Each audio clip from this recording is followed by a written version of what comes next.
Aujourd'hui dans les news sur le Tokyo Game Show, on va parler de jeux sur téléphone mais aussi de Otome Game, ce sont les jeux pour filles. Oui, parce que c'est un très gros marché au Japon, je crois qu'il y a... Oh, il y a des beaux garçons qui m'attendent derrière le rideau. Fabuleux. Apparu pour la première fois en 2013, le coin simulation de romance, destiné aux joueuses, était de retour cette année avec encore plus d'animation. Les simulations de romance représentent un énorme marché au Japon et de très nombreux titres plus ou moins olé olé sont proposés selon les tranches d'âge. Ce type de jeu peu répandu en Occident vient de faire parler de lui avec la parodie Hatful Boyfriend, rééditée par Devolver Digital. Mais à part ça, peu de bruit pour ce marché en pleine expansion et ces titres qui rassemblent plusieurs millions de joueuses comme Amour Sucré, qui bien que développé en France, reprend de A à Z les codes des jeux japonais. Le plus souvent, les simulations de romance se présentent sous la forme de dating sim, visual novel, et s'adaptent donc très bien aux consoles portables et surtout au téléphone, qui permettent de jouer discrètement et avec des écouteurs, pour écouter ses doubleurs préférés vous susurrer au creux de l'oreille. Voltage, un des plus gros éditeurs du secteur, occupait plus de la moitié de l'espace avec un stand proposant diverses animations. Avec plus de 60 jeux, dont une dizaine traduits en anglais, leur business est florissant au point de passer des publicités à la télé japonaise en prime time et d'avoir leur propre bureau à San Francisco. Au rayon des animations, on pouvait se faire plaquer contre un mur et se voir susurrer des mots doux par des mannequins, faire un vœu dans un mini-sanctuaire avec un prêtre beau gosse, ou encore se faire prendre en photo entouré de 2 étrangers pour la sortie du jeu adapté de la série américaine Gossip Girl. 日本ですと結構30歳前後が多いんですけれども、結構海外の方だと20代、前半の方とかが多いような感じですね。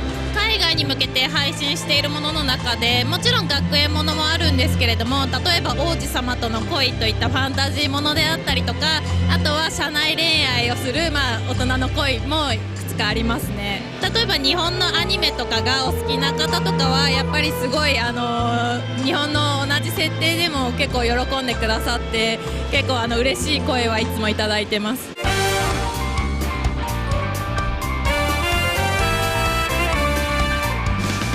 私のおすすめはこちらのスイートルームでいたずらなキスというタイトルなんですけれども、一応こちらのタイトルがヒロインがホテルで働いているんですけれども、そのホテルの地下で行われている闇のオークションを目撃したことによって彼女自身がオークションに出展されてしまうというところから始まります。だいたい1話が5分ぐらいで、それがだいたい13話ぐらいまであるので、1時間から2時間ぐらいで全てプレイすることができますね。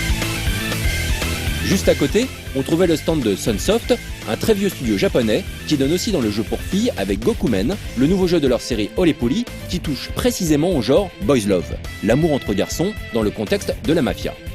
Au milieu du stand, un lit à baldaquin où l'on pouvait passer 5 minutes à se faire séduire par de beaux mafieux qui étaient en fait des filles déguisées.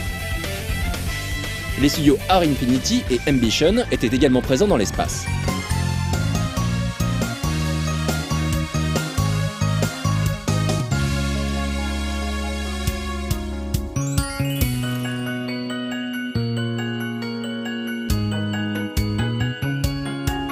Autre éditeur peu connu en Occident, Bushiroad occupe toujours un énorme stand au Tokyo Game Show. Plus gros fabricant de trading cards du Japon, Bushiroad a beaucoup diversifié ses activités en donnant dans le cross-média avec des animés ou des mangas lancés conjointement à des séries de cartes, mais aussi dans le jeu vidéo, notamment sur téléphone et tablette. Alors qu'il avait surtout sorti des puzzle games ou des applis reprenant ses jeux de cartes, typés Moe, Sport ou Shonen, Bushiroad a connu un succès énorme en 2013-2014 avec Love Life School Idol Project. Et que ce soit sous forme d'animé, de concerts, de cartes, mais aussi avec le jeu musical que nous vous avions présenté au TGS l'an dernier et qui commence d'ailleurs à s'implanter en Occident.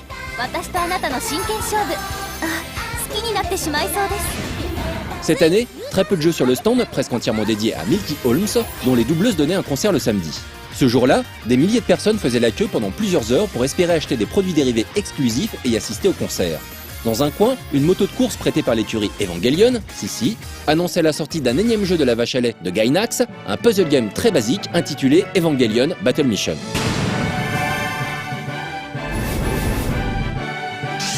Du côté des mastodontes inconnus en Europe, on trouvait aussi DMM Games, la branche jeu d'un des plus gros fournisseurs de contenu numérique du Japon. Des sites de bourse ou de cours d'anglais, en passant par les AKB48, les mangas, le contenu pour adultes, mais aussi les panneaux solaires ou les imprimantes 3D, DMM touche un peu à tout. Seulement 4 jeux étaient présentés sur son stand, tous sur PC ou navigateur, la plupart avec des jeunes filles. Au milieu, le bulldozer Kentai Collection ou Kenkole, le plus gros phénomène vidéoludique japonais de 2013-2014. Pour finir, un panorama rapide des jeux sur téléphone qui représente maintenant plus de 40% des jeux présentés au Tokyo Game Show. Le paysage des titres mobiles au Japon évolue très vite et pas forcément dans la bonne direction. Tout d'abord, retour à l'ère pré-smartphone et pré-hégémonie Apple Android. Pour télécharger des jeux, qui étaient pratiquement tous payants à l'époque, il fallait passer par un site plateforme ou un portail doté de son propre système de paiement. C'est ainsi que des compagnies comme Dena, Mobage ou encore Gris ont fait fortune en vendant leurs propres jeux, mais surtout en proposant une solution de vente pour les éditeurs consoles, comme Square Enix, Capcom ou encore Konami. Mais la généralisation des smartphones et surtout la domination d'iOS et Android ont fait en sorte que n'importe qui a pu proposer son jeu à la vente, y compris les petits développeurs. D'autre part, le modèle free-to-play en échange de publicité ou avec des achats intégrés est devenu le modèle dominant au Japon, au point où les gens sont étonnés quand une appli est payante. Le succès monstrueux de Puzzle & Dragons, de Gun-Ho ou des jeux Pokopon et Disney Tsumu Tsumu intégrés à la messagerie Line, tous gratuits, ont ensuite nivelé encore davantage l'intention de payer quoi que ce soit de la part des utilisateurs.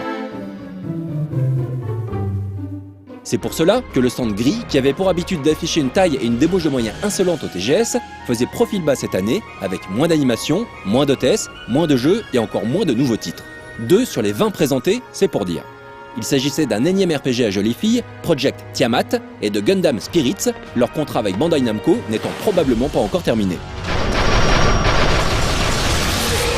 Sony, quant à lui, faisait acte de présence avec un stand dédié à ses téléphones Xperia et Final Fantasy. Dena, un des éditeurs plateformes historiques, avait fait le déplacement avec 15 RPG, presque tous issus d'animés ou licences connues, 2 puzzles et un jeu d'action. Tous ces jeux étant déjà disponibles. D'autres éditeurs de jeux sur téléphone étaient présents, comme Trans Cosmos, Happy Meal ou Galboa. On se demande si tout ça n'est pas aussi dû à la volonté des organisateurs du TGS d'occuper à tout prix l'espace vide laissé par l'absence de Level 5 et Gung-Ho cette année, qui sont suffisamment riches et drainent suffisamment de monde pour organiser leur propre salon. En outre, on pouvait trouver sur le salon énormément de ces petits éditeurs de jeux dont l'existence est rendue possible par les formats dématérialisés ainsi que l'Apple Store et Google Play qui leur permettent de commercialiser un jeu et de toucher un maximum de gens sans avoir à passer par un gros éditeur.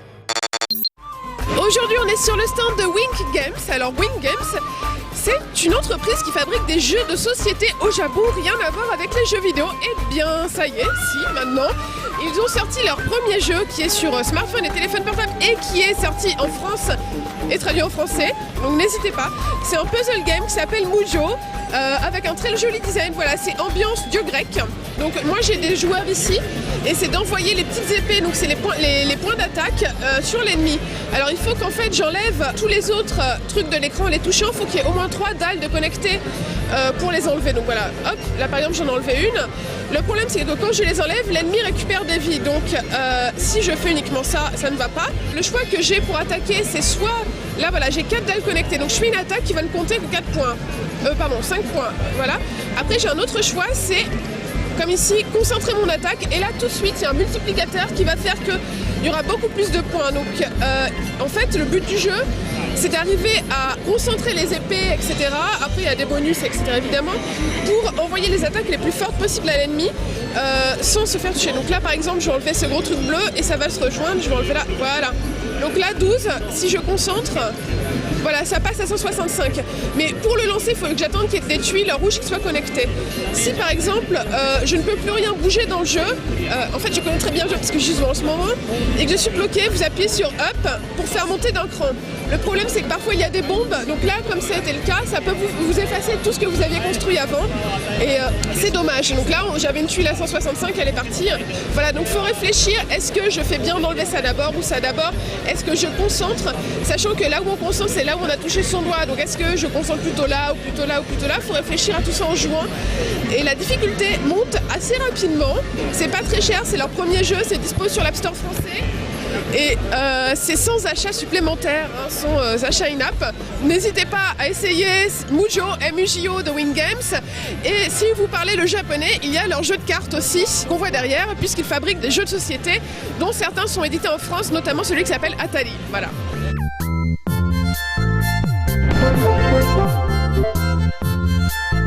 On vient de voir ce qu'il y avait au Tokyo Game Show en matière de jeux pour filles et de jeux téléphone. Voilà, là c'est l'heure d'aller se coucher avant de retrouver les prochaines news demain sur les jeux indépendants.